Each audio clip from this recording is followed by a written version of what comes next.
Facebook, Twitter, and Instagram at Iowa Central. That friends or family that couldn't make it to this year's tournament, encourage them to catch the 2019 Rural State Softball quarterfinal and semifinal rounds on the IGHSAU digital network powered by Mid-American Energy.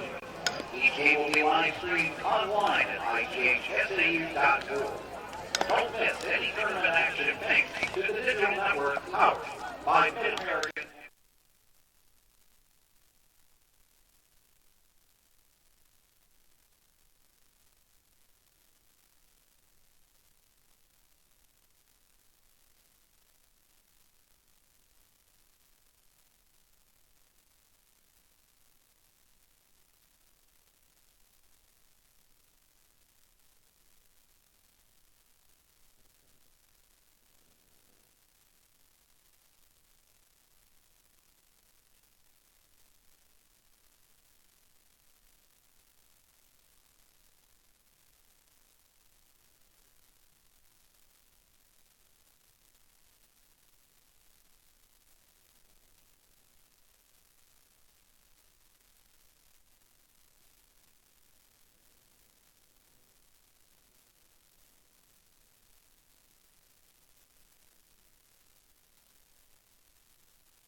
Good afternoon and welcome to Harlan Rogers Sports Park here in Fort Dodge, the home of the Girls State Softball Tournament presented by the Iowa Farm Bureau. Dar Daniels alongside Emery Songer.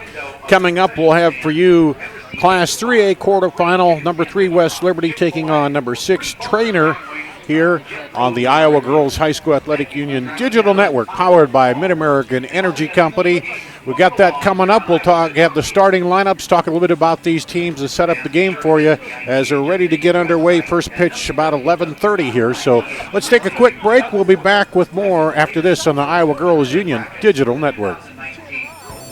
We might not always know what the day will bring, but some things are certain. The sun will rise and your lights will go on.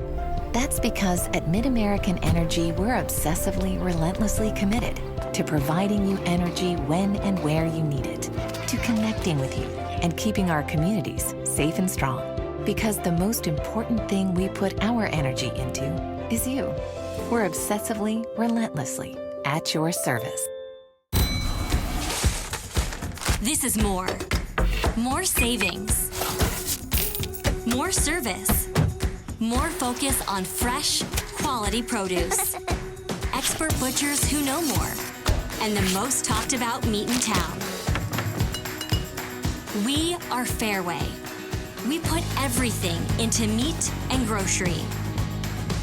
And this is more. I wanted a big university experience. Without the big university price. That's why I chose Iowa Central. What makes Iowa Central so different than other community colleges is its size. Big campus, lots of programs, athletics, and performing arts. I live right here on campus. And the teachers know me by name. I'll be career ready in 2 years. And all my credits transfer to a university. It's a big time experience. Without the big time price. Come see it for yourself. In Iowa, we all play by the same rules. Hard work pays off, practice makes perfect, success is something you earn, and teamwork helps us all be winners. The Iowa Pork Producers Association is proud to support statewide high school athletics. Because on our team and on yours, what we bring to the table is what brings us all together.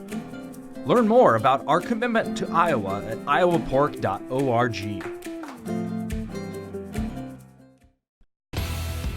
Iowa Public Television is the home of the Iowa Girls High School Athletic Union Championships.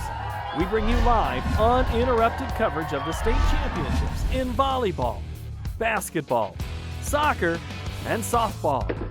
Plus, special features highlighting the Iowa girl.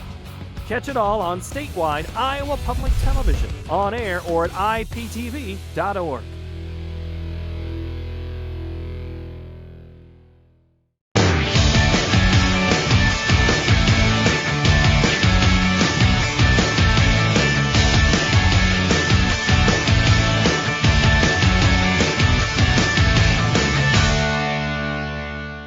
All you have to do is just have to get there. And we're ready here for the 3A quarterfinal. Let's go to our public address announcer.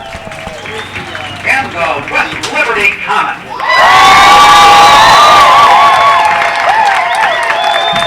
winner of this game will play Wednesday at 1:30 back here on Iowa Central Field. Loser of this game will play Wednesday at 11 a.m. on Dodger Diamond. Hopefully. And now let's meet the non-starters first for the visitors on the scoreboard from Treynor. Number 10, Keely Smith. Number 11, Andy Stockdale. Number 12, Jordan Finnegan. Number 13, Alexis Keller. Number 14, Josie Davidson. Number 15, Haley Rogel. And number 16, Keely Navra. Assistant coaches for Treynor, Justin Huseman, Kaylee Christensen, and Bree Schneider. And now let's meet the starting lineups for the Cardinals. Leading off, number 5, shortstop Connor Sudman. Batting second, number 1, second baseman Alyssa Keller. Batting third, number 9, first baseman Stella Humphreys. Batting fourth, number 7, pitcher Sydney Huseman. Batting fifth, number 6, catcher Bella Dingus. Batting sixth, number 8, designated player Reagan Dara. Batting seventh, number 2, third baseman Tori Castle. Batting eighth, number 3, right fielder Kennedy Elwood. Batting ninth, number 22, center fielder Kayla Chapman. And in the flex position in left field, number 4, Jessica Voss. The head coach of the Treynor Cardinals, Kara Huseman. Now let's meet the non-starters for the home team on the scoreboard from West Liberty. Number 1, Kylie Struck. Number 2, Madison McIntosh. Number 10, Brooklyn Micey. Number 21, Parker Whirling. And number 23, Avery Goodale. The assistant coach for the Comets, Taylor Liddy. And now the starting lineup for the Comets, leading off. Number 8, shortstop, Haley Lehman. Batting second, number 16, third baseman, Finley Hall. Batting third, number 25, catcher, Austin Crease. Batting fourth, number 5, center fielder, Macy Akers. Batting fifth, number 28, left fielder, Shady Gingrich. Batting sixth, number 7, second baseman, Sailor Hall. Batting seventh, number 9, designated player, Isabel Morrison. Batting eighth, number 15, first baseman, Ellen Caro. Batting ninth, number 11, pitcher, Isabel True. And in the flex position, number 14, the right fielder, Brittany Harnett. The head coach of the West Liberty Comets, Chad Libby. Ladies and gentlemen, our umpires for today's contest are at first base, Tony Sauer. At third base, Ross Hemsley. And calling balls and strikes, Travis Chisholm. Ladies and gentlemen, who's ready for state tournament softball?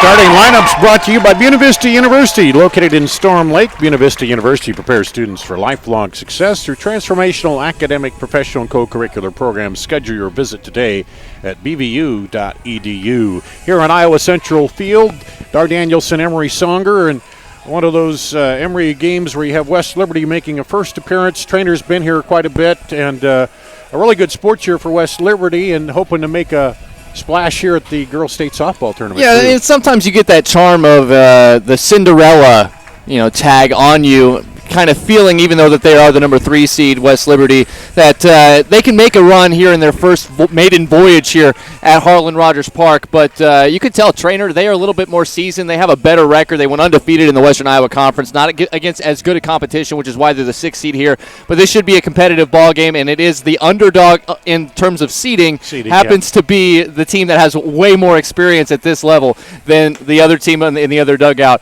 in the 3 seed, West Liberty. One thing, though, that they have is they've had success in other sports, too. Absolutely. And that carries over. You have the same girls playing, and that all helps you as you carry through. Yeah, and that's one thing. I covered Oskaloosa for 4 years, and you kind of saw the girls that eventually won the state softball tournament together have some success in volleyball. Several track and field state champions were a part of that program as well, and that certainly carried over when they started to find success here at Harlan Rogers Park. So that is certainly something to keep an eye on here. But I'm excited. These 3-6 matchups always tend to be some of the more exciting first-round games the first couple days of this state tournament. Yeah, and we've had really all of them have been fairly close today in the tournament, or yesterday, I should say, in the tournament. And you look at the pitchers, that's always a key. Sydney Huseman with a .2.1 ERA. 6 earned runs in 30 games this year. Yeah. Oof. So, leading off for Treynor, the shortstop, Connor Sudman, to get it started here for Treynor.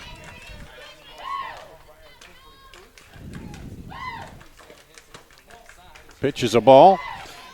This is always interesting when you have a leadoff hitter that is a slap-hitting lefty. That infield has to be on their toes, several steps in from their normal playing position. Always interesting to see how the opposition decides to pitch her.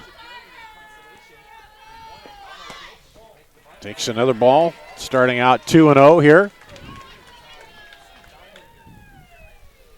It's the other interesting thing, too, when you have somebody like this that you can plug in at the top, either in the leadoff spot or the number 2 slot, it really just wreaks havoc with the defense. You just got to throw strikes if you're Isabel True. And there's a strike. 2-1 to the leadoff batter here in this 3A matchup. .454 average, and it's always interesting. I'm not sure how many of those even left the infield the way that these slap hitters can hit these days. That's a ball, so Isabel True behind in the count to start out here to Sudman.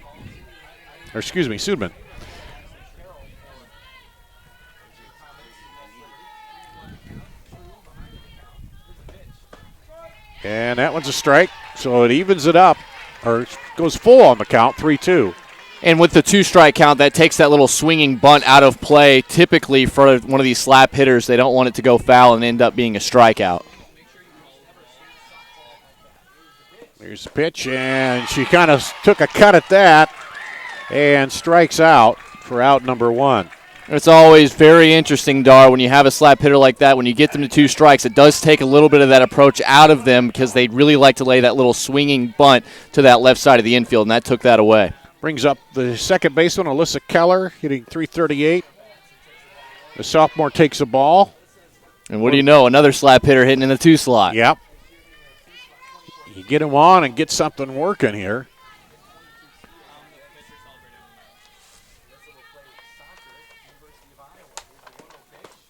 And there's a strike. And when you look at the speed, the leadoff batter Connor Sudman, who did strike out, 38 stolen bases in softball this year. That's a ton. And Alyssa Keller, 21 on the year. So when they get on base, they wreak havoc for the RBI hitters behind them. Here's a 1-1, and try to reach at it up, not high enough for the catcher Crease to get back on it. But again, put her on a 2-strike count. Now that bunt is completely out of play here. It takes it out of there, and you have to find a hole to slap it into. As you see the third baseman, second baseman in. Shortstop now comes in as she looks at that, but it's outside and lays off. It was a great pitch by True and an excellent job by the sophomore Keller, able to lay off that one. That's exactly where the pitcher wanted that one. Here's the 2-2 count. And that's a ball. She was wondering what that was going to be, maybe thinking she shouldn't have laid off it, but she got the ball, and it goes to a full count here, 3-2 with one out. Travis Chiswick behind the plate. Didn't give him high, didn't give him low. There's a chopper to the pitcher for out number 2. You know, she did put it right where her backstop Austin Crease wanted on both those last 2 balls in that count. One was just a hair too high, one a hair too low, but now we know it's going to be a little bit of a tighter zone here from the home plate umpire, Travis Chiswick.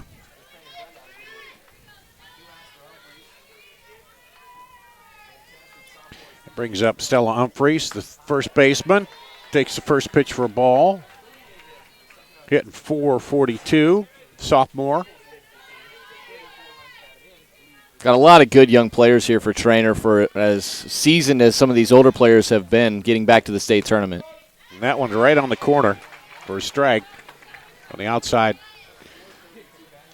corner, and it's 1-1. And for these players that are batting in the heart of this order, having those 2 speedsters when they get on base, that makes it so easy to rack up the RBIs like they've been able to do this season. 34 on the season for Humphreys. And there's a strike. Yeah, and a lot of times they get on the first pitch, they're heading to second, and that really puts pressure on the catcher, makes the pitcher think a little bit more about it. 59 stolen bases between Sudman and Keller on the season. That is unbelievable. Davenport Central, they had a couple players in the 30s. Similar yesterday, and they'd get on and boom, they'd be running first pitch. To West Liberty's credit, though, they haven't let them on so far. Right, exactly. Yeah, absolutely. If you make the defensive player make the pitches and get them out, if you're the Comets, that's the way you defend them. Is just not let them on base. You can't get on, you can't get in. This one is slapped toward the third baseman. An easy pop fly to end the inning here, and they go down 1-2-3 in the top of the first. We'll come back with the bottom of the first inning. You're watching the Iowa Girls Union Digital Network. MidAmerican Energy and you, together partnering to change the energy landscape by pioneering money-saving, energy efficiency programs and building a new industry in Iowa, wind energy, all while keeping your rates low. So what's next? We'll keep delivering cost-effective energy efficiency programs while putting money back in your pocket. That's right. You decide how best to spend your savings. That's a partnership good for you, good for the environment, and good for Iowa. Another way we're obsessively, relentlessly at your service. I am smart. I am smart. I am smart. I am kind. Kind. I am kind. I am strong. Strong. Strong. I am important. I am important. I am important. I am the Iowa girl. I am the Iowa girl. I am the Iowa girl. I am the Iowa girl. I am the Iowa girl. I am the Iowa girl. I am the Iowa girl.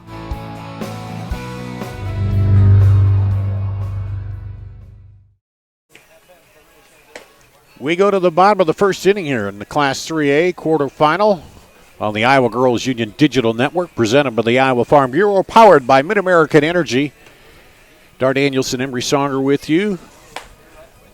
Treynor goes down in order in the top of the first. That'll bring up for West Liberty Haley Lehman, the shortstop, Finley Hall, the third baseman, and Austin Crease, the catcher for West Liberty. Dar, you mentioned it earlier as we got going to this game. The pitcher that they're going to be facing for Treynor, Sydney Huseman, a .21 earned run average on the season. That's 6 earned runs in 30 games in 196 innings. She struck out 353 batters and walked just 40. 40, yeah. Holy moly, those are not even video game numbers. Those are unfathomable. So yeah. West Liberty is going up against a pitcher that hasn't seen a lot of base runners, hasn't seen a lot of runs scored against her, but this is a different offense than she saw an awful lot of this season in that Western Iowa Conference that Treynor plays in. And a lot of times this first at bat, you're just kind of checking it out, and maybe the second time through you find a way to get to her. Here's the first pitch. Is high, ball. That is a tight zone from Travis Chiswick so far here in the first inning plus. Huseman gets a little rosin there. Here's the pitch. There's a strike, 1-1. We do have to mention this isn't the sweltering heat we're typically used to being here at Harlan Rogers Park. This is about as good a weather as you possibly could have here in the middle of July. Yeah, it's a lot cooler than what we've been used to. Yesterday was even chilly because of the wind. The wind is really calm today here compared to what it was yesterday. Here's the 1-1 pitch. Third baseman in, second baseman in a bit. As she looks at that and takes a strike. So now down on the count, 1-2. So you got another junior slapper here to lead off for West Liberty. And again, an excellent job by the pitcher, this time Huseman, making sure she got to that 2-strike count and take that little swinging bunt out of play. Lehman ready. Here's the pitch, and she fouls it off. I would never have had the coordination to be running and trying to swing the bat at the same time. You wonder how Itero did it so well for all those years. Yeah. She comes into this hitting .606, so again, finds the hole. How is that even possible? Yeah. And this one fouled off. Straight back. And that also probably explains, how important speed is with just 60 feet to each bag. We talk about the high number of stolen bases some of these slappers also have, speaking of the Treynor top 2 in their order, but just putting it somewhere in play makes it an incredibly difficult play for anybody on the infield to make an accurate throw in time with the speed, especially when they get that running start through the box. 1-2 pitch again. And this one a chop foul. That's the third one she's fouled off. So she also has a good eye and knows how to protect that plate when she's down in the count. She's fouled 3 of them off here. You got to be careful, though, that umpire doesn't think that that's a bunt, because she did kind of stop that swing about halfway. But you're right, Dar. It's just the ability to put the bat on the ball, exceptional. Here's the 1-2 again. And this one is fouled over the left side. I know that was way foul, but she showed a little bit of pop there. Yeah, she got it up a little bit. And still just, well, if anything, she's learning a lot about the timing here as we're into the 7th pitch of this at-bat. She does have 7 doubles and 3 homers on the year. So she's not just your little dink and dunk infield single hitter. And that one she lays off. And 2-2 count. Huseman trying to work the little changeup in there at the top of the zone, but the junior layman you talked about the eye. You could tell that she's very disciplined at the plate. Yeah, we've seen a lot of that where they bring it back up chest high, and it just seems too good to lay off, but she did that time. Here's the 2-2. And that one is high, too, and gets by the catcher. Dingus, nothing hurt there. There's nobody on base, but it runs the count full here. This is the 10th pitch of this first plate appearance of the game for the West Liberty Comets and leadoff batter Haley Lehman. Well, here's the 3-2. And she's called out on the outside edge. Caught looking. Wasn't super big on the call by home plate umpire Travis Chiswick either. Very surprised at that, but credit to both players. What an epic battle that was to start this game. That brings up the third baseman Finley Hall, an 8th grader hitting .372. Just the 9th time in 100 at-bats she has struck out this year.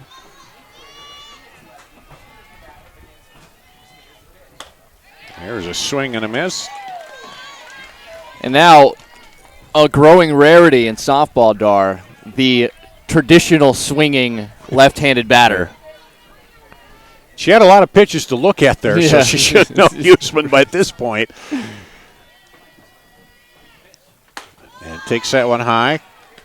And for an 8th grader who can hit it as well as Finley Hall does, I mean, they put a lot of trust in her at the hot corner as well this season, has excellent numbers offensively, but no running through the box for her. She just sticks in there and she puts a full swing on the ball. This one driven over the left side, foul. So they're just timing just a little off yet, not quite picking up the speed of that pitch from Huseman. And there is a really good chance, too, that Huseman has kind of a deceptive velocity to her pitches because, you know, and credit Lehman for fouling so many of them off, but they always were just a little bit late on the swing. And Huseman obviously knows how to pitch with a .21 ERA. They run the count to 1-2 again here. And she held off on that one. 2-2. Hall batting .372 in her freshman year and has walked 14 times to just 10 strikeouts on the season. So she does have good plate discipline as well, especially for an 8th grader. 2-2 count. Here's the wind. And slap foul. Didn't quite make it over the screen there. I'm incredibly impressed with Lehman and Hall, just the ability to fight off pitches from a pitcher. And again, we haven't been able to watch her this season, but yeah, just hang in there. And I mean, she's got to have good stuff, Dar. I mean, she's a .21 ERA in 30 games. I don't care what conference you're playing in. Here's the 2-2. And that one's high.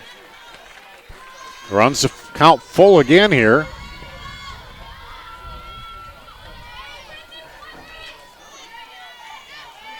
One out, bottom of the first. Treynor went down in order. West Liberty trying to get something going here. And there's a strike called. Low and outside on that one, and 2 strikeouts looking. And that just, for 2 players who have good understanding of where the plate is, Huseman also has had a chance to kind of figure out already in 2 batters exactly where the zone is. Where the zone is going to be, yeah. And she was able to pinpoint a couple of strikes, called third strikes on both Lehman and Hall to bring up the third. Yep, Austin Crease, the catcher, sophomore, takes that low strike. He likes that low strike. Now see, if that is continuously going to be called today as well, that's going to make the batters just, how am I supposed to hit this girl? Yeah, that's real tough when it's down there around the ankles. 0-1. Crease hitting .453 coming into this. And this one is fouled off. And again, the hitter working from behind here. First 2 managed to extend it by battling off a couple pitches.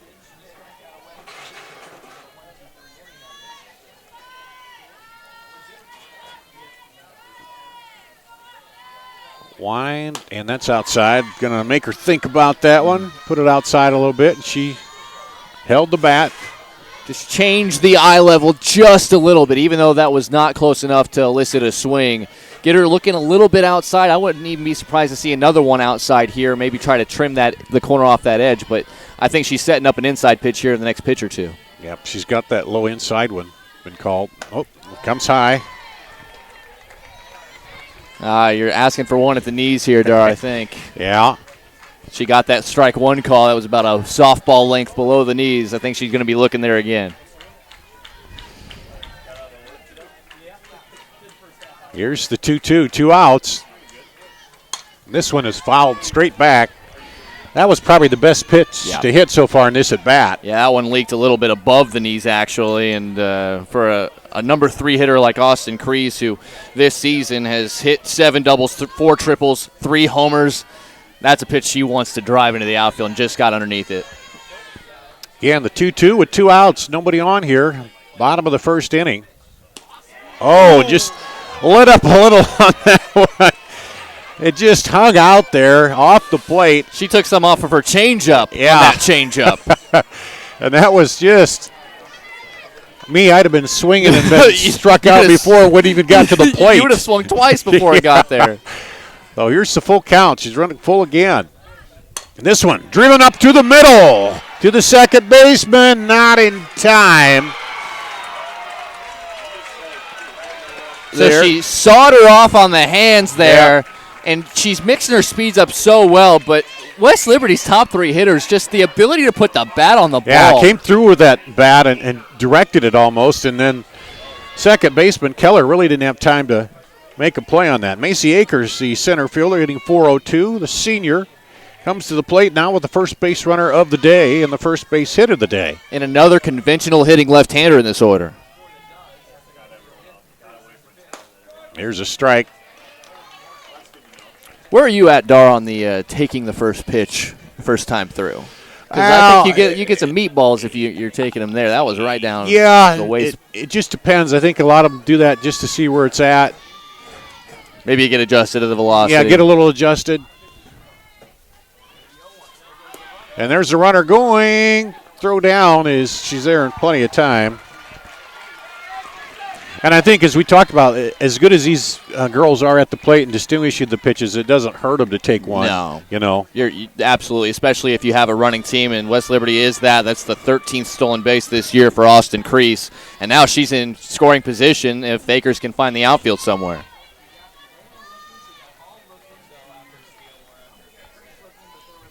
Here's the 0-2. And lifted toward left field. On the run, it's going to drop foul before the shortstop or the left fielder can get to it. Yeah, Jessica Voss, the left fielder, got a pretty good break on that, but it was slicing away from her the whole way. And this is pretty spacious. 200 across the diamond isn't in the outfield isn't very abnormal, but there is, I think, a little bit more foul territory that these players need to cover than usual. Yeah, and probably behind the plate a little bit more too with what they normally see. Got to make room for us, Dar. Yeah, 0-2 pitch, and this is a chopper. Gets by the runner, and that might have caused some issue. Now she dives back, and the runner will go down to second. So it's going to be interesting to see how that is scored. Scored an error. Yep, E6 on Sudeman, I believe.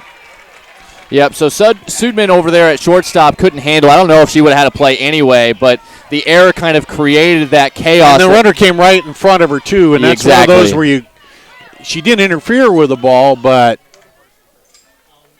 they're going to give her 4 and load them up. Yep. And then Akers took second as they were paying attention, and you see in softball all the time that runner just try to beg for a throw that direction so the runner from third can come and score. Crease had rounded it, and she had to dive back in, and so they went at her. So now we got the bases loaded. Sailor Hall, the freshman second baseman up, hitting .289 with 2 outs, and that one drives the first one up there into the camera bay. He barely got saved by that little ball right in front of him there. Where the TV guys and the photo guys shoot up there on the platform down the left field line. Camera in hand. And we've been lucky. I shouldn't jinx them. Our camera guys have not been hit here. There's a strike right in there. So 0-2. Well, Houston has gotten ahead of all the batters here. It's just they can't put them away. Ended up finishing it off.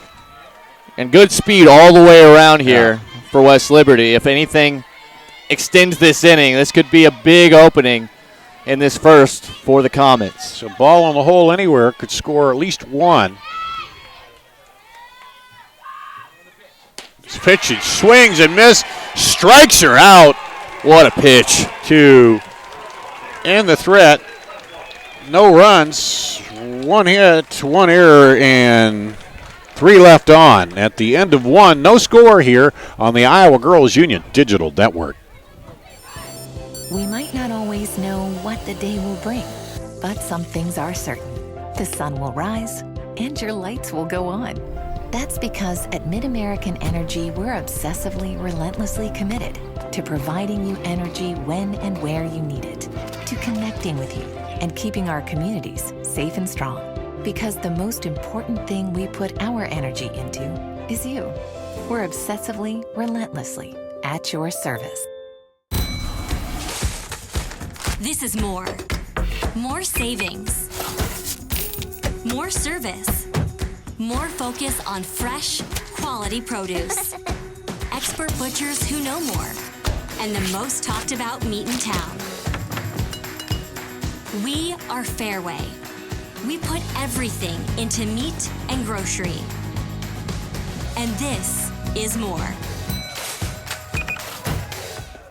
Here on the Iowa Central College field, leaders start at Central College and scholar athletes succeed on the court and in the classroom. In the past year, 112 Central College student athletes received academic all-conference recognition. Learn how to be more than a spectator by visiting central.edu. We go to the top of the second inning. Sydney Huseman, the pitcher, will come to the bat and got herself out of a little bit of a jam there. She reached back and we saw her take some off of her changeup. Well, she added something to the fastball there on that third strike to get out of the inning. And that one fouled straight back as they had the bases loaded with 2 outs, and she struck out the batter to retire the side. It was her third strikeout. Had 2 strikeouts, a single, an error, an intentional walk, and then a strikeout. So it was a busy inning for her. She comes to the plate, and that one comes right back at me. I don't know what. What did you do to Isabella True? I don't know what I did to Isabella At least True. it was a changeup. That's clearly just stuck in the hand and just went over everybody. Yeah. But, Huseman with an excellent job to get out of that little jam there, and then immediately has to grab a bat and now has to start thinking about hitting here because she's the cleanup hitter and the chief RBI producer here for the Cardinals. So can she get on base to kind of get this going against True? Isabel True, the catcher Austin Crees, Ellen Caro at first, Sailor Hall at second, Haley Lehman at short, and Finley Hall at third. And this one is fouled over the left side. The outfield for West Celebrity, left to right, Janie Gingrich, Macy Akers, and Brittany Harned. 31 pitches. I know we don't talk pitch count too often in softball. It doesn't have the same kind of effect in the arm, but it makes like you're showing your pitches to a lot of different batters. And here comes the 2-2. And that one's inside. That's the one Huseman put in there for a couple strikes, and she gets the ball call at the plate. So we go full count here. Got kind of a split hand look on the bat as well. Her hands are about finger length apart between them. And she swings out strikes out on a swing of the chest high pitch there for 1 away. Brings up the catcher Bella Dingus, hitting .337 on the season for Treynor. When you throw a bunch of pitches, I mean, that not only are you showing something, but it does wear you out. It's not the hottest of days here, Dar, but at the same time, I mean, if your pitcher's getting into that 130, 140, 150 mark, I mean, you just start running out of gas. There's a strike on the first pitch. True delivers a second. Right there, strike 2. And the catcher, Bella Dingus, in the hole here. Looks down the baseline to Coach Huseman for the call. Squares and then brings it back and fouls it straight back. And that got over the fence, as you can hear it bounce above us. Some of these fans down here now, netting, protective netting's all the rage in the majors and the minor leagues now. There's some fans here on a rope in their direction, like our camera buddy down there on the third base line. You got to be ready. Yeah, and they have the nets over on the other field. I don't know if the plan is to put them up here eventually too, but They do have it now where it covers the stands on the other field. Here's the 1-2 pitch, and fouled off. How many foul balls have we seen the first inning and a half? A lot. That's 2 for her, but the first 2 batters for West Liberty had several. I mean, between the 2 pitchers, we saw 48 total pitches in the first inning alone. Yeah. I mean, that's on pace to have like 700 pitches in a game. That'd be insane. Here's the delivery from True with this one in on the fist. Up and catcher is going to run out of room. Crease. Yes. Good job to get the mask off quick and turn, but just not enough room to run that down. And I always say this. Anytime the catcher is supposed to make that play, no matter where the ball is, it's tough because dodging the batter, dodging the bat, dodging the umpire, taking the mask off, finding the ball, locating the spin, playing the wind. Oh, there's the off-speed, gets her standing there with nothing to do but walk back to the dugout. And she could have been halfway there by the time that ball reached the mitt of Austin Crease. That was perfectly timed. She was thanking the heater because she had seen 3 or 4 straight fastballs, and then she comes with the looper. Oh, that was well done by Isabel True, and she's no slouch statistically either for the Comets.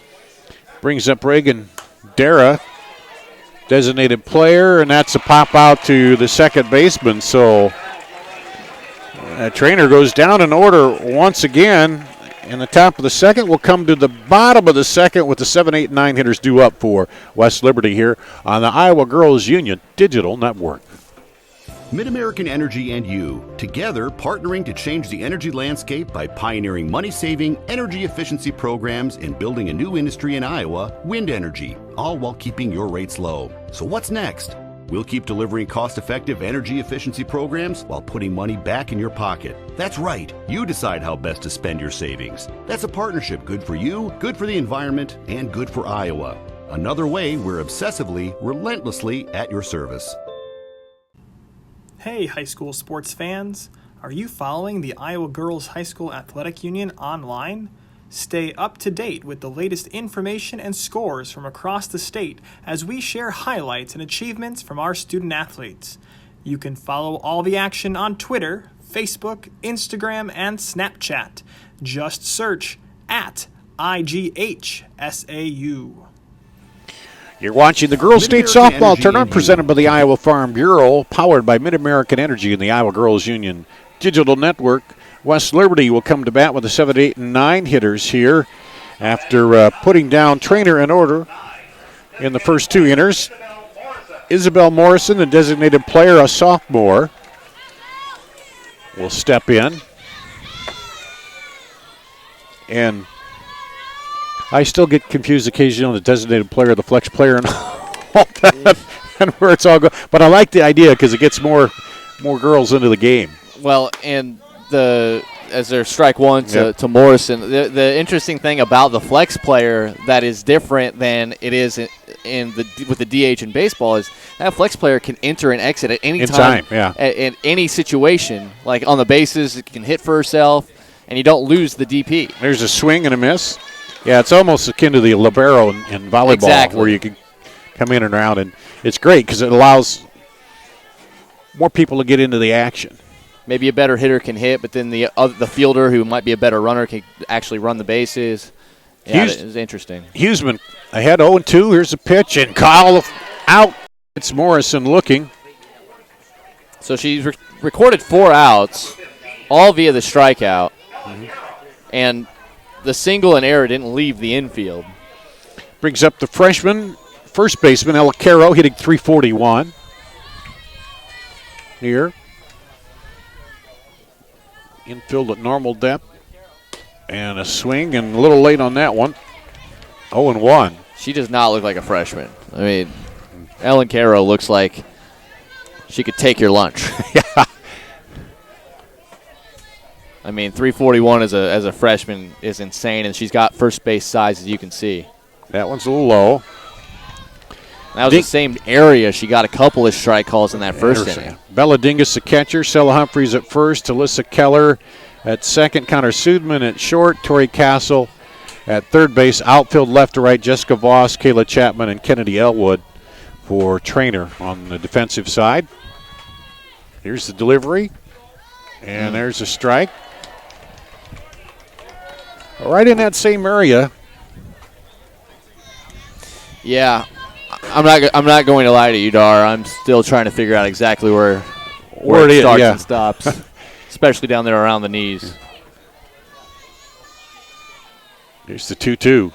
And strikeout. She tried to hold up, but could not. And that's number 5. Now, if you're Coach Chad Libby and you're seeing Sydney Huseman striking out as many of these batters early and missing bats, I mean, this is as good a sign as any because that takes a ton of pressure off your defense having to make difficult plays. Now it's just, can you get your bats going against Isabel True in the top half of these innings? Yep, the counterpart pitcher, the senior, hitting .255 in the number 9 spot here today.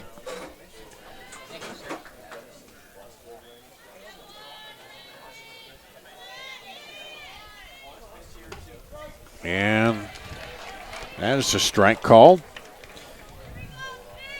You think about players who just understand things. Isabel True in the 9 slot leads the team in walks drawn. 19 walks drawn this year. But it makes sense because she would know pitcher. Where she knows where the zone is. She would know exactly we where talked the zone about that is. quite a bit yesterday, is that those pitchers know where the umpire is calling it.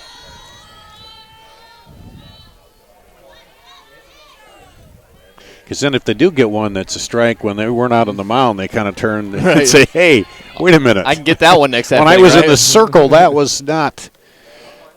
And this one is lifted to the right side. Is it going to stay fair? No, just ran out of room. There in front of the tarp was Kennedy Elwood. Made a good attempt at it. And that tarp almost allowed her to, because she didn't have to worry about running to the fence. She hit it and kind of leaned over, but just didn't have room to make the catch. It was a long run, too. She covered a ton of ground trying to get there. So. And I'm not sure if the tarp's not there. I mean, yeah, she's going to crash into the fence hard, but I think that there's a possibility that she could have kept her momentum going. Yeah, there's no, warning track there. And right. It might have hurt her more than helped her. I don't know. But here's the 1-2 pitch. 2 outs in the bottom of the second inning. And that one's outside. So 2's wild across the top. 2 balls, 2 strikes, 2 outs in the second inning. And Isabel True is trying to bust the numbers up.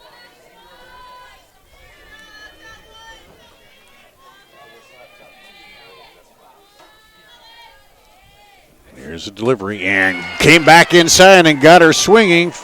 So she strikes out the side here in the bottom of the second.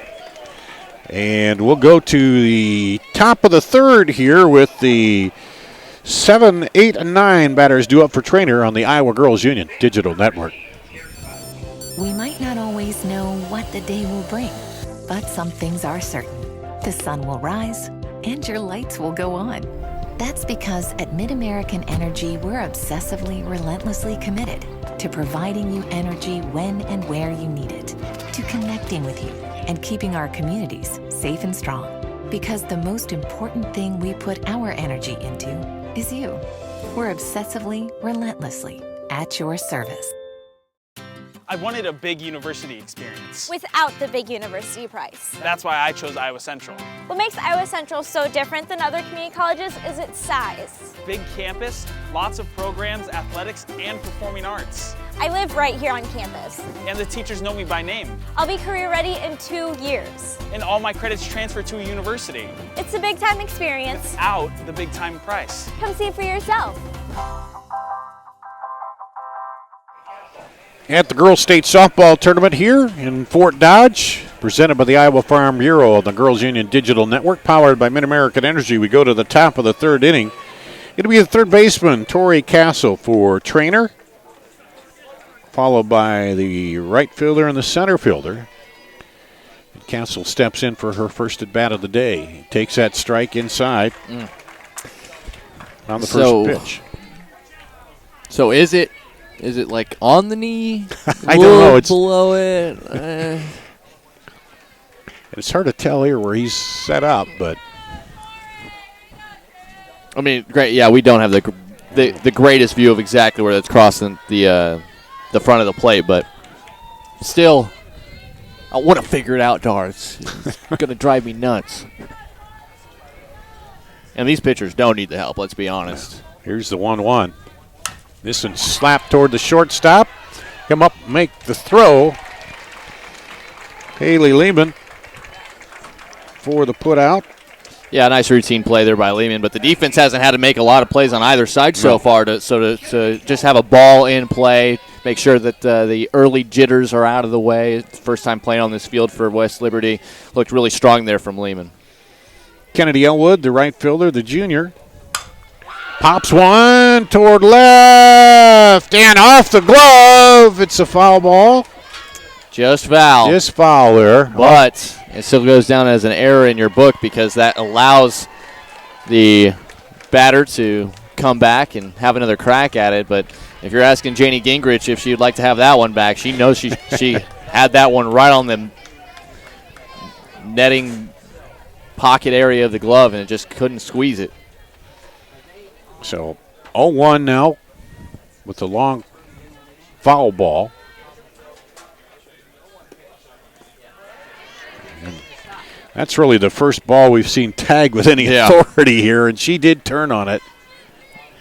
And that was as close. I mean, we had some that were in the air, but they were well foul and playable. Here's the 1-1. Goes outside. That was a great attempt on the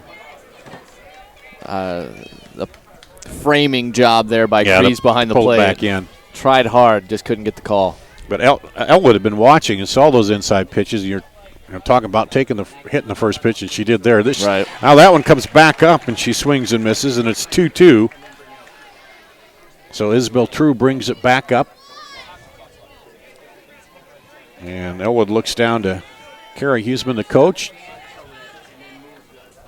Holds that bat up now. Swings and misses. Why not go right back there? Yep. That'll bring up the center fielder, Kayla Chapman, the senior, hitting .221. We already have, with 2 outs in the top of the third inning, between the two pitchers, 10 strikeouts recorded. And this one bunted down in front. The pitcher throws in time. And again, Cardinals go down in order here in the top of the third. We'll be back with the bottom of the third after this on the Iowa Girls Union Digital Network. We might not always know what the day will bring, but some things are certain. The sun will rise and your lights will go on. That's because at MidAmerican Energy, we're obsessively, relentlessly committed to providing you energy when and where you need it, to connecting with you and keeping our communities safe and strong. Because the most important thing we put our energy into is you. We're obsessively, relentlessly at your service. In Iowa, we all play by the same rules. Hard work pays off, practice makes perfect, success is something you earn, and teamwork helps us all be winners. The Iowa Pork Producers Association is proud to support statewide high school athletics. Because on our team and on yours, what we bring to the table is what brings us all together. Learn more about our commitment to Iowa at iowapork.org. At Fort Dodge, we go to the bottom of the third in the top of the order for West Liberty here. No score against Treynor. And to bring up Haley Lehman in the first at bat, she took it to the 10th pitch before striking out. And steps in now. And we'll see if she goes after a first pitch here now. You got to think bunt here, right? 6 strikeouts and 6 outs recorded here for Huseman. Well, she takes a strike. Maybe not. And second time through, you know. And obviously having seen now 11 pitches already for Lehman, you've pretty much seen what she's got, you would think. This is a batter that hit over 600 this season, so. She offers, pulls back as the third baseman comes charging in, Tori Castle. I liked what I saw there at the end of that inning. Just Treynor just trying to break something up, break that rhythm up with a bunt, and force the pitcher to have to field it. Wouldn't be surprised to see that here from Lehman. 1-1. And she chops it to the third baseman, up, and gets the throw. And that was closer than Mike thought it had been. What's interesting, like they have that BABIP, that batting average on balls in play for the major leaguers. Yeah. I would bet she's hitting like 800 on anything that she puts in play. Yeah. Because of how fast she gets down that first base line. What a play by Castle to make an accurate throw in time. And hitting from the left side, and boom, you're down there, and Castle calmly threw her out. Finley Hall, the third baseman, struck out looking, her first time up. Eighth grader takes it outside and high. She saw 7 pitches before going down looking last time as well. They've made Huseman work. Yeah, she's done a great job of finding the out pitch eventually. Huseman, the 1-0. This one is fouled off, left side.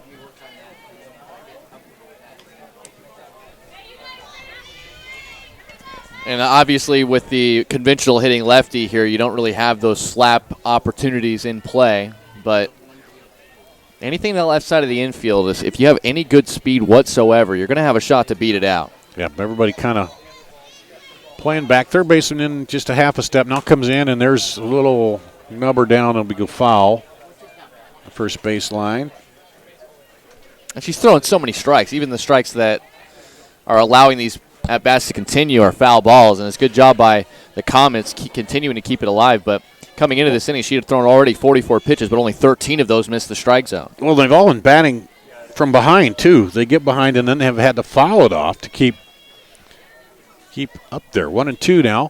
That one's high and outside. And most of her balls are like that, just trying to... Yeah, and usually you throw that to somebody and they're going to maybe reach at it. Or they're exactly. 1-2, they're going to panic and swing, but they're just real patient. Real smart hitters at the plate. Yeah, so I think her control has been excellent so far. And West Liberty's done a great job just trying to stay alive.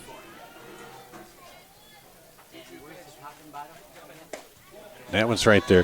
When she she threw that one change and it didn't. Yeah. That change I don't think she's real comfortable with right now. She's just coming hard with it, you know. And I think she's using multiple speeds on that fastball a little bit. Maybe there's a rise ball that she's also using there to kind of get it to hop over the bats. But, I mean, it is heater. Full count. This one is fouled off. But you don't want to keep throwing nothing but heaters, and eventually they kind of just lock you up. But she threw a couple of those change early, and it didn't seem like it was right where she wanted it to be. And so sometimes you stick with what's working. Absolutely. They haven't proven that they can get good contact on it. Haven't been able to turn around on it yet. Here's the 3-2 again. And that one is a walk.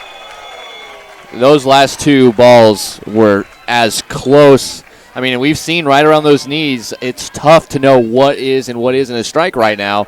And both of those were just, I mean, they had to be millimeters away. So here's Austin Kreese, who has the only hit so far in this ball game. Got a single in the first, stole second, and ended up stranded at third. Here's the delivery. This is ripped toward left field. Back. And lands in fair territory. Runner's going to come around third. They'll hold the batter at second, and we have our first run of the day.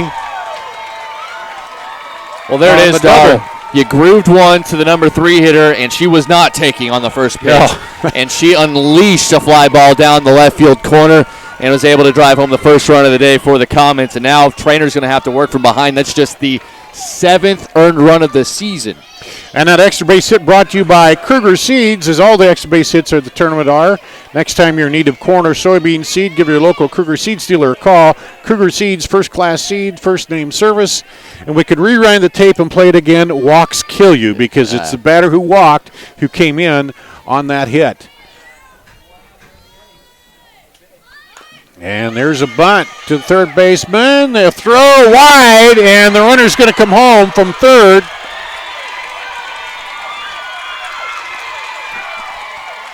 Tori Castle earlier this inning made a beautiful play to get the leadoff batter Haley Lehman out. But right there, the mistake you just couldn't make. Yep. That would have been an infield hit either way. You just got to swallow that and try to keep the runners where they are. And the second error here for Treynor. So 2 runs on 3 hits now, and that brings up Gingrich. And she hits it right under the glove of the first baseman. They're going to send the runner home, and the throw's going to be short. Coach Libby wanted his hitter, Janie Gingrich, to take second on that throw home, but she stays at first base. But now all of a sudden, second time through, Dar, contact being made. It's in play after 6 strikeouts in the first 2 innings. Now they're not laying off and watching that first one come in. They're just turning on it, and they took their time. Yeah, made her really work in that first inning, and now they've been able to turn batter in a row. it. The first pitch has been put in play. So a single there by Gingrich, and that'll bring up second baseman Sailor Hall, a freshman, with just 1 out here. And 3 runs in off a walk, a double, an error, and a single. It'll be an interesting conversation between Kara Huseman, the coach for Treynor, and her daughter in the circle. And it's hard to know what you say in that situation, but just try to throw more strikes. There's a foul ball to the left side. But you can't keep. Yeah, and then you throw in an error too, and that so. Here's as a pitcher, you got to just come back. You can't let that get to you.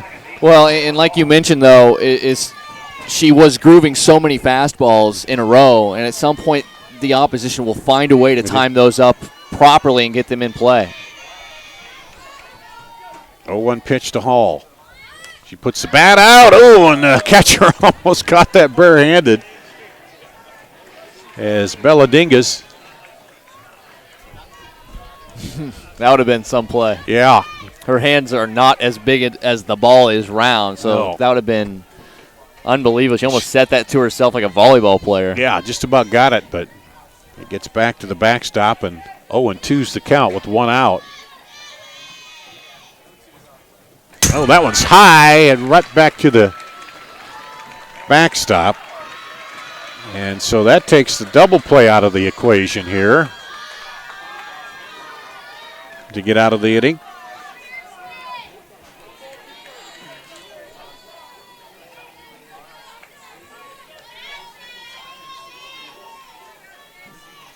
Hall steps in, 1-2 count, 1 out. Runner now at second. And this one is lifted high to left. Left fielder arranging under it, makes the play. And the runner tags and goes to third.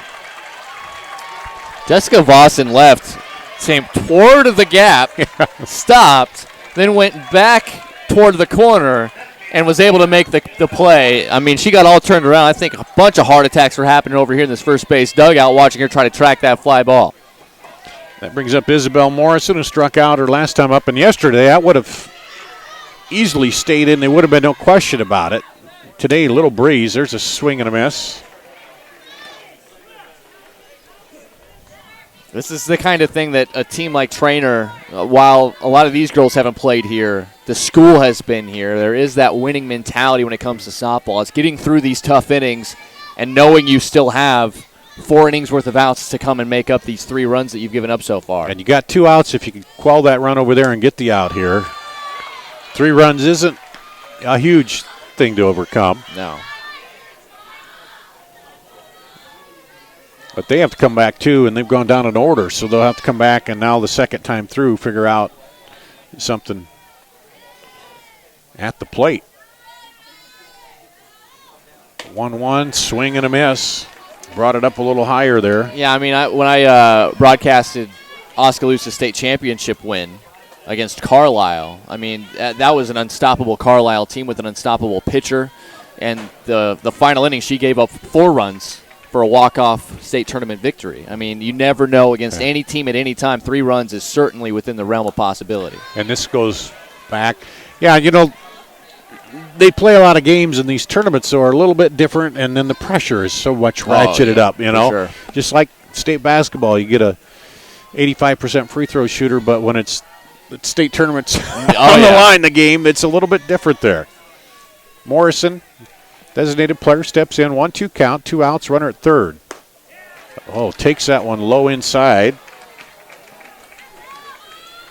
And it's 2-2. And that's the interesting thing, too. We talk about the amazing statistical season that Sydney Huseman has had with, a .21 ERA coming into the state tournament. But you also have to keep in mind she was not playing this level of offense a whole lot in the Western Iowa Conference.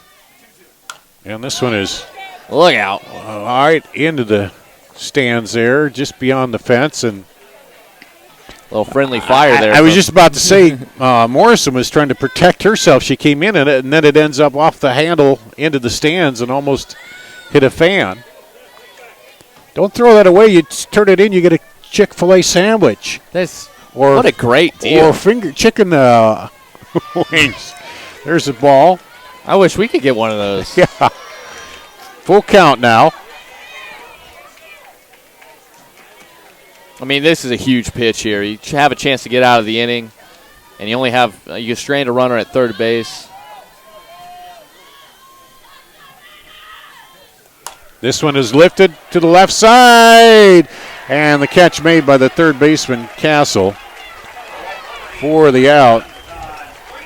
3 runs, 3 hits, 1 error, and 1 left on base. At the end of 3 complete, West Liberty's pulled ahead 3-0. We'll go to the top of the 4th inning after this on the Iowa Girls Union Digital Network.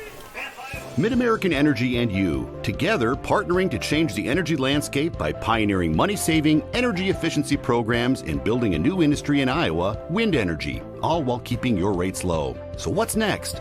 We'll keep delivering cost-effective energy efficiency programs while putting money back in your pocket. That's right. You decide how best to spend your savings. That's a partnership good for you, good for the environment, and good for Iowa.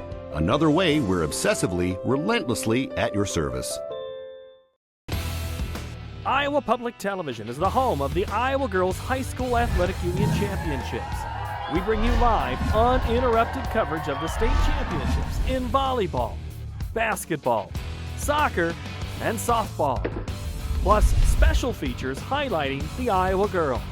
Catch it all on statewide Iowa Public Television, on air or at iptv.org.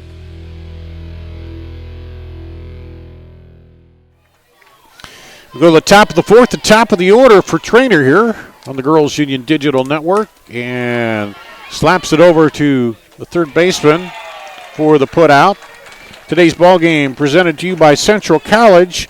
Come learn and play at the place that regularly wins national team championships, national individual titles, conference titles, and conference all sports titles. Find out more at central.edu. Well, Alyssa Keller comes to the plate. She grounded out to the pitcher last time up, the second baseman, and takes a strike.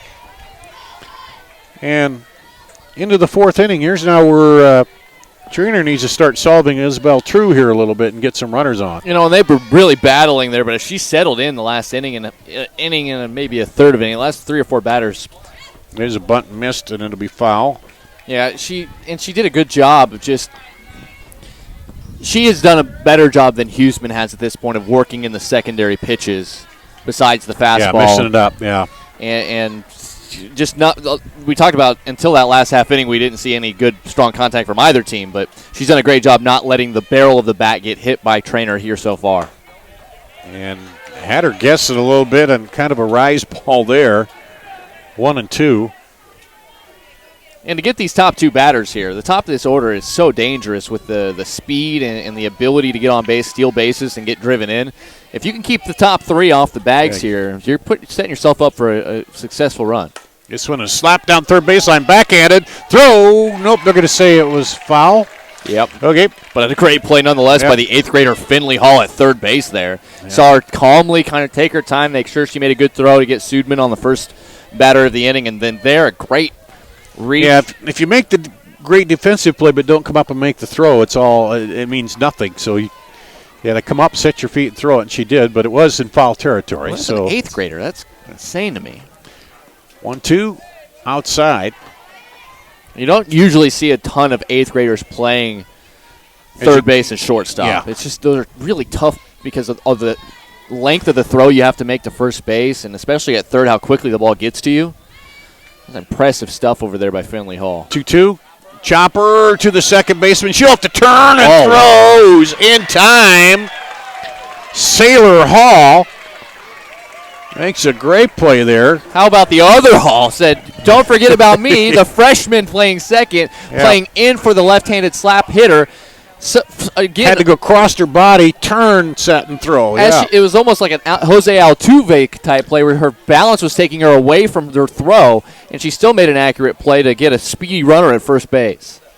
That brings up Stella Humphreys, and she lines it right back to the pitcher. She'll run over, calmly toss it to the first baseman, and down in order once again goes Treynor here in the top of the fourth. We'll go to the bottom of the fourth with the West Liberty leading by 3. They got the 9, then the top coming up on the Girls Union Digital Network. We might not always know what the day will bring, but some things are certain. The sun will rise and your lights will go on. That's because at MidAmerican Energy, we're obsessively, relentlessly committed to providing you energy when and where you need it, to connecting with you and keeping our communities safe and strong. Because the most important thing we put our energy into is you. We're obsessively, relentlessly at your service.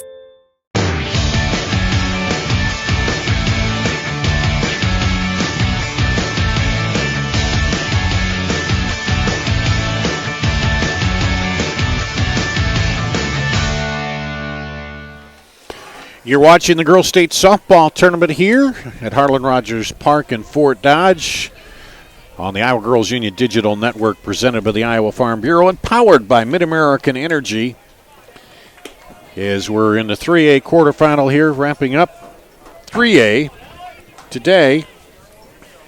And it's West Liberty leading Treynor. Louisa Muscatine and Mount Vernon are going on the other diamond. We'll get a score for you on that as soon as we can.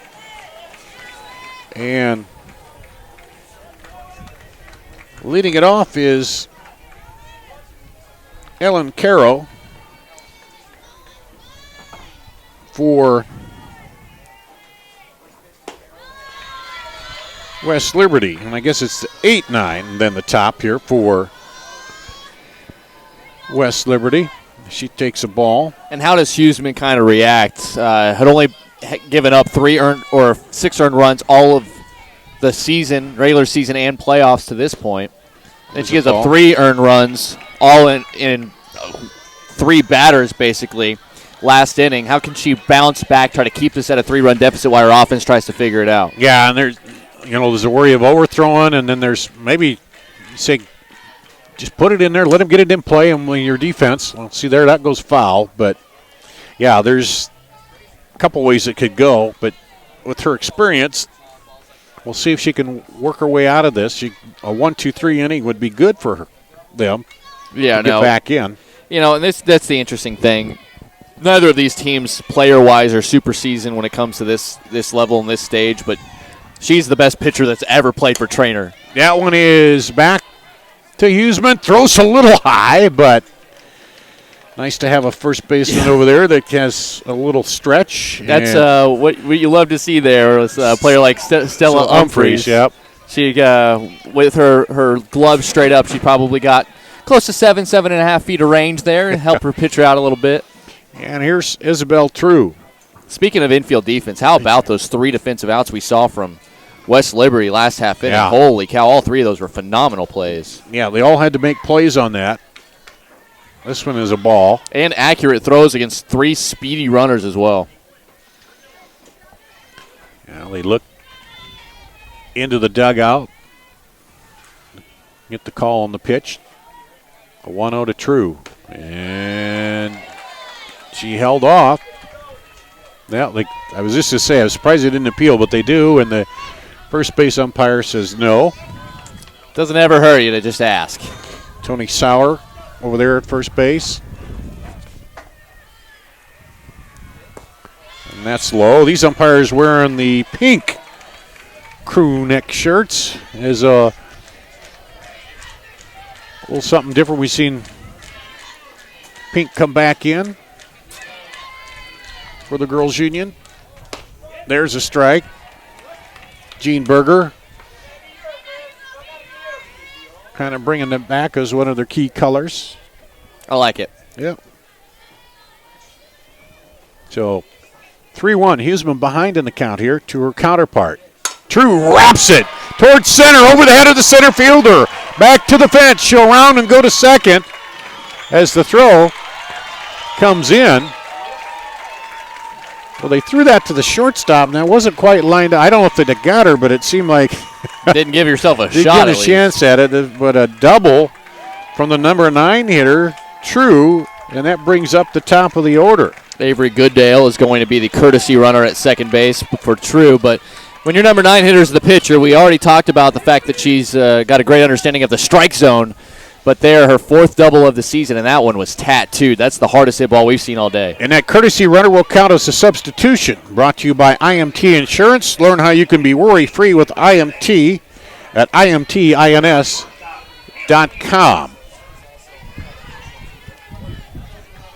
And we'll also tell you about the extra base hit here in just a second. There's a foul, punted foul. Kruger Seeds is sponsoring all the extra base hits at this girls' state tournament. Next time you're in need of corn or soybean seed, give your local Kruger Seeds dealer a call. Kruger Seeds, first-class seed, first-name service. So we got all the paperwork out of the way, and it's 0-1. Well, this is the interesting part here. Now that you got a runner on base and the slap-hitting leadoff batter in Lehman. Holds off on the high pitch outside. This is really going to challenge your infield to make sure they're in the right spot. They know who's covering third base, who's covering first base on anything that's bunted or hit, while also trying to make the proper play and try to get yourself an out.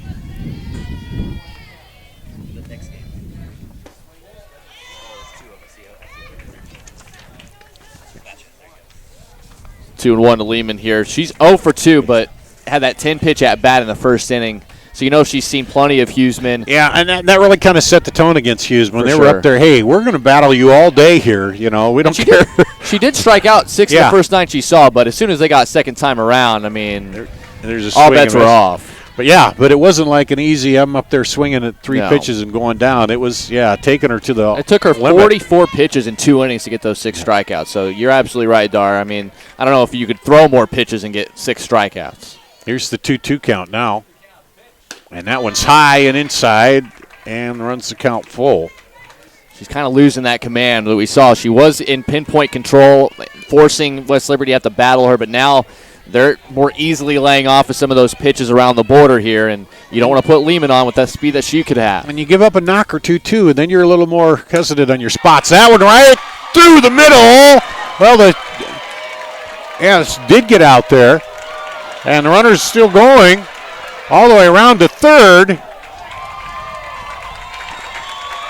as True came home.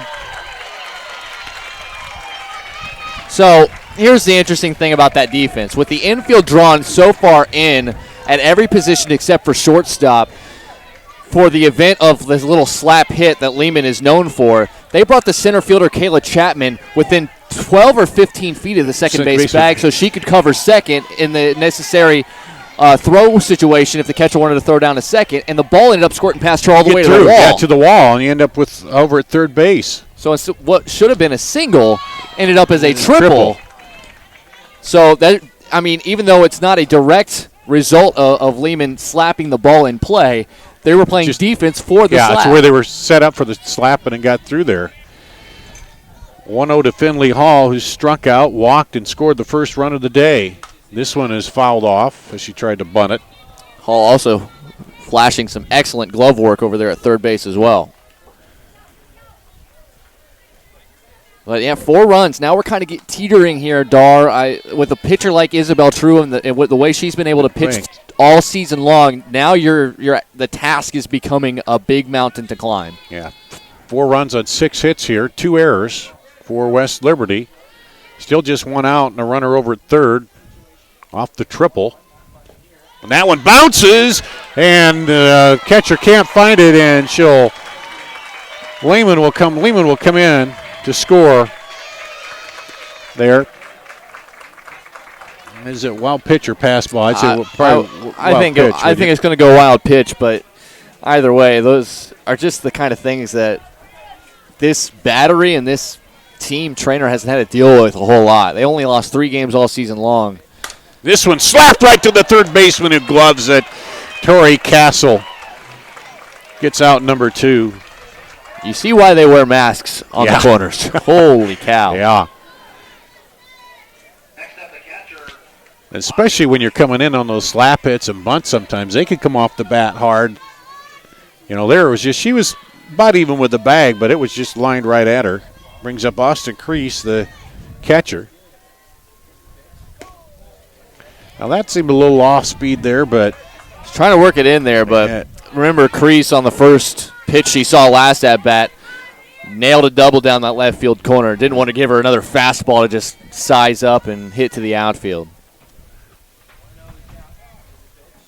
That one's high and outside, ball 2. You're right, Dar. As soon as that first run scored, things changed. Huseman hasn't had a pitch that much with any runs or scored against her, especially runs that put her team behind. And it's just kind of been very erratic since then.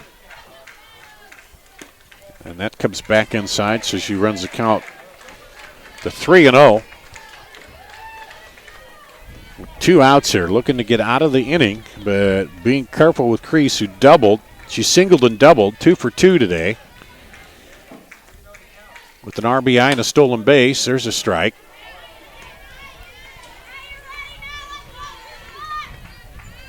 Drove in the first run of the day after the walk by Finley Hall.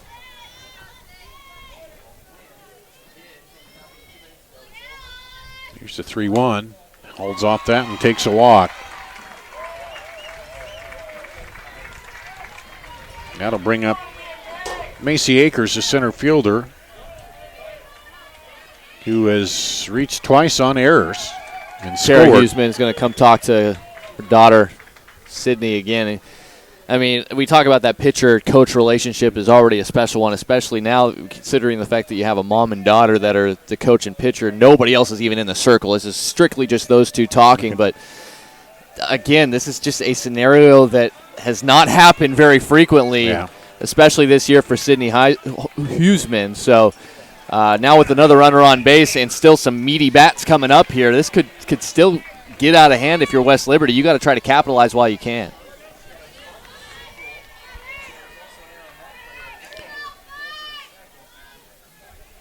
After the conference, toes the rubber.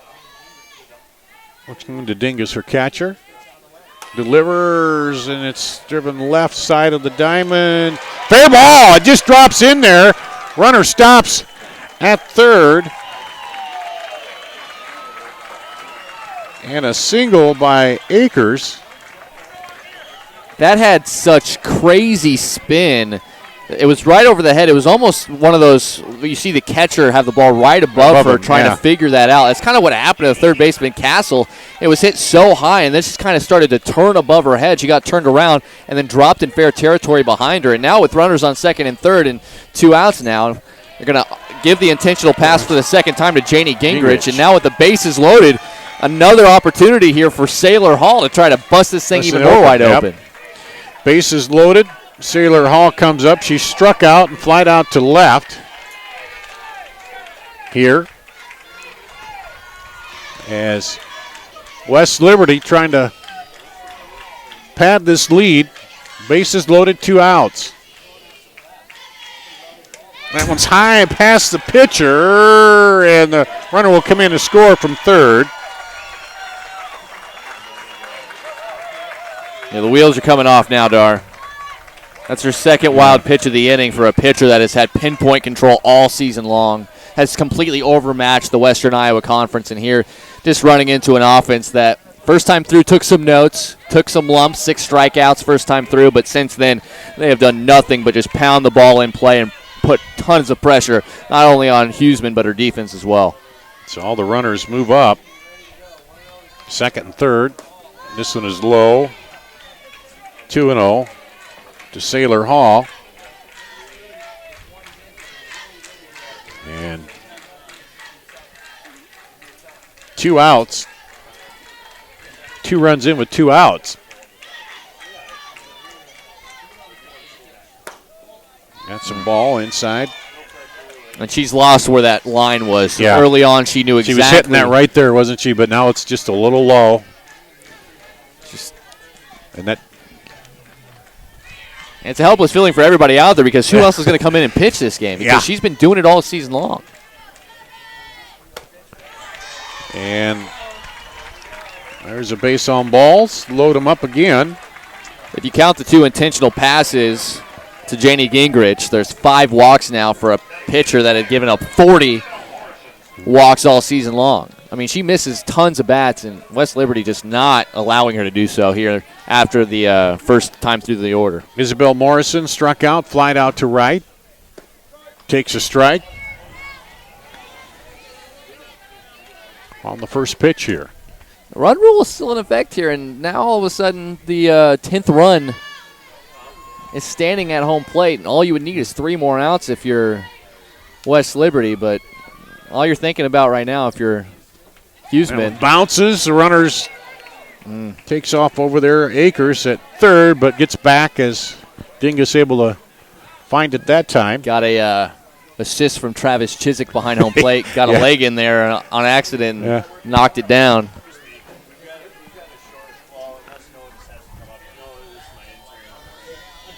Here's the wind, swing and a miss.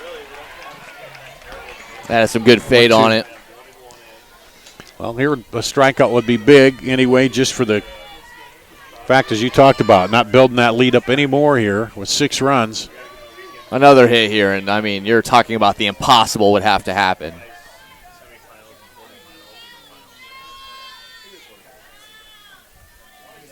One, 2.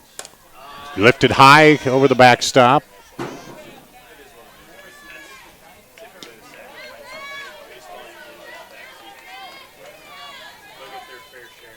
This is just a – I mean, this lineup has so many really interesting pieces offensively, and everybody can just fight up there. That one goes back to that low inside spot, and a little low that time. That's where she got her first called strike. I mean, they're able to get just enough of these pitches around the edges to keep themselves alive, and they can barrel it up. They can fight it off the hands. They're all good runners. They're going to be a problem if they can stay alive in this tournament. This one is ripped toward center, and it's going to drop in the hole. 1 run is in, 2 runs in, 3 runs are in. She clears the bases with a double. Wow. That was tattooed. That was just driven to left center on a Kruger Seeds extra base hit. Brought to you by Kruger Seeds. The next time you're in need of corn or soybean seed, give your local Kruger Seeds dealer a call. Kruger Seeds, first-class seed, first name service. Holy cow, she roped that ball. So that'll bring up Ellen Carroll, who made the first out of the inning, and they've since batted around. My and goodness. Takes a ball. I don't think Sydney Huseman has seen balls hit this hard off of her all year. And when's the last time she had somebody bat around on her? No. She's given up more runs in this game than she has all season long. Ball 2. So think about that for a second. In 4 innings, she's given up more runs to this West Liberty offense than she did in all 30 of the games she appeared in the regular season. So now it's 9 runs on 8 hits and 2 errors for West Liberty, and still 2 outs and a 3-0 count. And a runner at second. At a certain point, and you hate to say this, but the only other pitcher that's appeared in the game is Bella Dingus, who's behind the plate right now. And she appeared in 1 game and pitched 6 innings and has an ERA over 15. Yeah, so that maybe doesn't help you either. There's a strike. And you got a senior out here. You know, you don't, at this point, you're not gaining a whole lot by taking her out of the game. Now, you just want to get out of the inning, and then they have not gotten a hit yet either. So they want to come in and there's the 3-1. And a strike. 3-2. How about this West Liberty team, though? Holy cow. They got more patience than Job, don't they? Oh, they just know where that just sit there and wait, yeah. And then they fight off anything they don't like, and then they're able to barrel it up when they get one that they can hit. This one is down the line. That's going to go way foul off the right side of the diamond. But just like that, I mean, I know she's trying to hit that ball in play. She got a good piece of the bat on it, but she's not like, yeah, she's got a bunch of strikeouts in the first couple of innings. But since then, I mean, they are just getting good chunks of the bat on anything close. Even if they are foul balls, they're keeping themselves alive. I think it goes back, too, that she hasn't been able to be very effective with an off-speed to kind of pull the string or anything on them. And that one comes inside and called out. Or out number 3, but not before they get 1, 2, 3, 4, 5, 6 runs on 4 hits, no errors, and 1 left on. At the end of 4 complete, it's West Liberty 9, Treynor nothing. We'll go come back with the 7-6. No, come back with the 4, 5, and 6 on the Iowa Girls Union Digital Network. We might not always know what the day will bring, but some things are certain. The sun will rise and your lights will go on.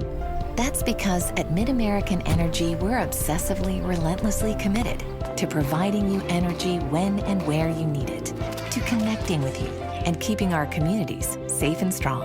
Because the most important thing we put our energy into is you. We're obsessively, relentlessly at your service. They say Buena Vista University is in the middle of a bunch of fields. Hey guys, wait up! Game on. They say our idea of fun is morning tea, and afternoon tea, and anytime tea. And we hang out like bumps on a log. They say Storm Lake, Iowa isn't in the center of the action. And when we study, we're not exactly grounded. But you know what we say.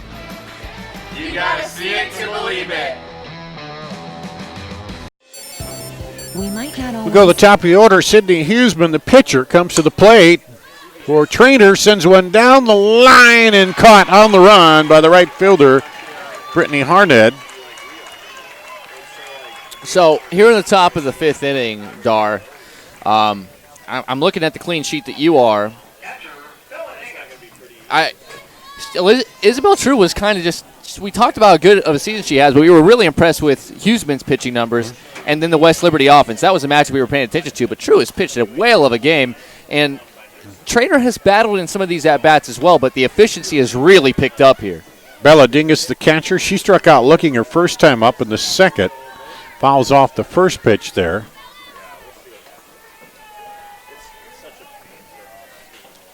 And True outside.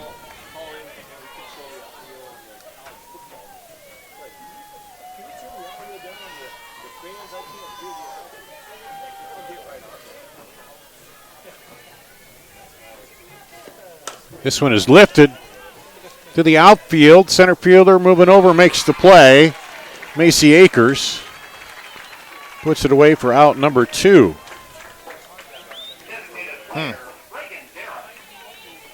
So and that's the difference we're seeing here, Dar, is the fact that Treynor isn't getting the meat of the bat. They're getting under, or they're hitting slow ground balls. But give credit to West Liberty defensively. They're making all the plays. Reagan Dara flying out to second base for last time up. Takes a ball.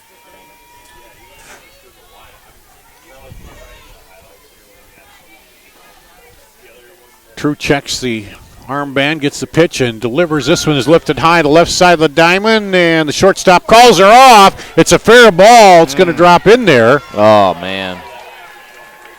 And let's see what they score that. That's got to be a hit, right? Hit, I would think so. Either way, that breaks up the perfecto. Yep.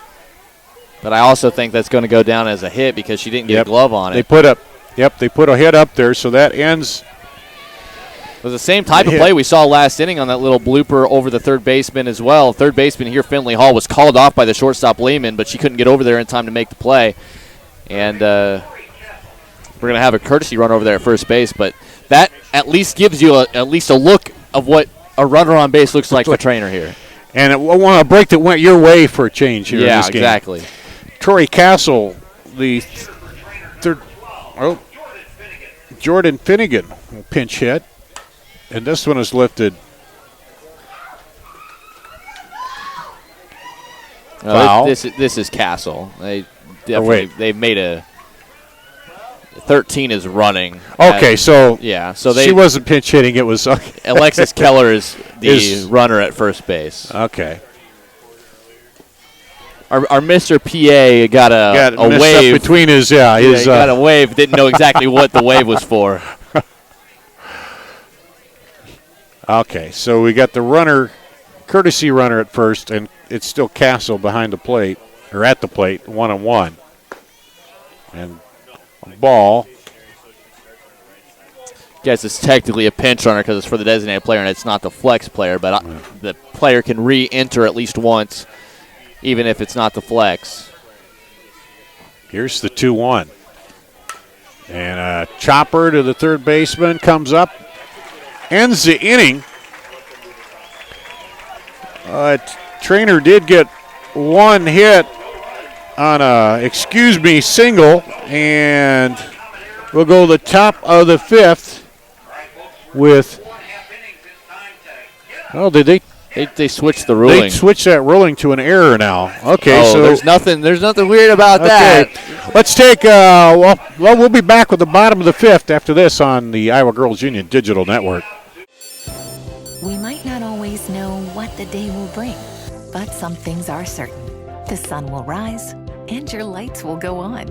That's because at MidAmerican Energy, we're obsessively, relentlessly committed to providing you energy when and where you need it, to connecting with you and keeping our communities safe and strong. Because the most important thing we put our energy into is you.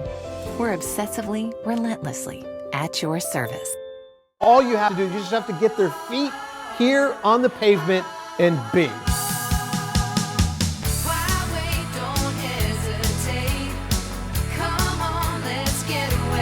Being in Des Moines, you just get it through the experience. I'm a fan of a lot of our fast, casual cuisine. A little theater, some great restaurants. There's a lot going on musically. If you can't find things to do in Des Moines, you must be boring. This is a magical place.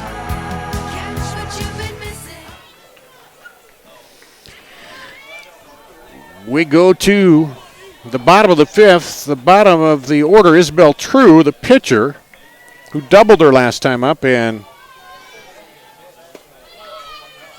is struck out, takes a ball. So just to clarify that whole thing we were talking about before. They first put a hit up on the board, and now they're charging it as an error. This one is ripped down the line, and it's foul. Over the outstretched glove of Brittany Harnett. Yeah, so. Or excuse me, Kennedy Elwood. We can say it now because it was broken up, but there was a perfect game going.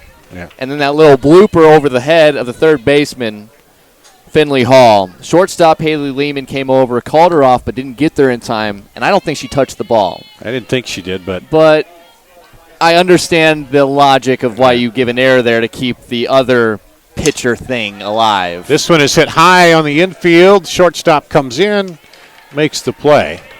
And probably just as well for her because she's got something else to worry about when she gets back out there. Yeah. How about that, though? If we're able to see a situation where there's multiple zeros on that scoreboard out there. Yeah. I don't want to be the guy to say it. That's all I'm saying. Well, we had one. Clarksville took it into the seventh inning before that. Did you guys jinx it? Is that what happened? No, I was on the other diamond, but my son was doing this game, and he texted me and said, hey. Oh, no. We had a no. He didn't tell me till it was over. Oh, okay. I'm not going to be that guy. Haley Lehman, yeah. I talked about that, too, with Brooke Wilmus, who's played and is college now. And she said, yeah, you just don't talk about that stuff when it's a no-hitter.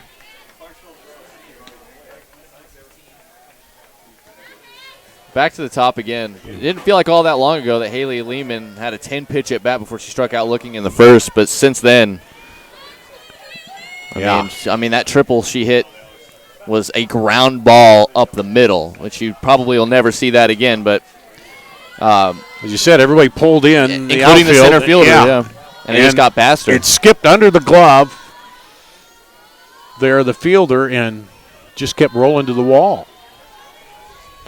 It's kind of one of those little league triples you see all the time. You know, the young kids who come in and over the wall. But it's as cheap a triple as you're probably going to see at this level. 2-2. But it's her batting style that made the defense position themselves in that way, and she was able to take full advantage of that in just a different way than we were expecting. This one is chopped into the hole.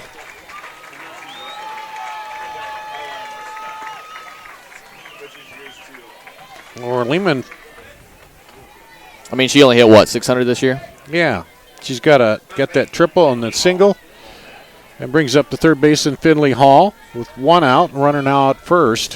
What are the odds she's going to run here? Because if they score a run here, that's 10, north of fifth. There she goes. And she goes, and not a bad throw, but over late to cover. Yeah, there had to be a miscommunication there because the shortstop, Sudman, did not even look to go to second base to cover. And the second baseman, Keller, came over. But she was like in the outfield fielding that throw. That was very interesting. So here's the 0-1. He's low.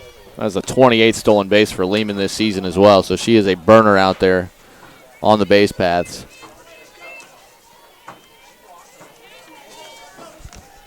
Base hit. That could do it.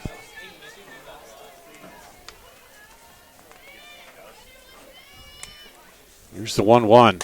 This one is going to go foul over into that. The journalist over there drops it. EP. Hey, if you're going to try to make a play on it, you better come down with it. That's all I'm saying. Nobody will blame you for just getting out of the way. Well, his thing will be I was protecting the person next to me with the camera, so they didn't have to drop their camera, you know. Sure. You know how those TV guys are. Yeah, I know. There's a swing and a miss and a foul ball, so the runner will go back as Lehman took off and was almost to third.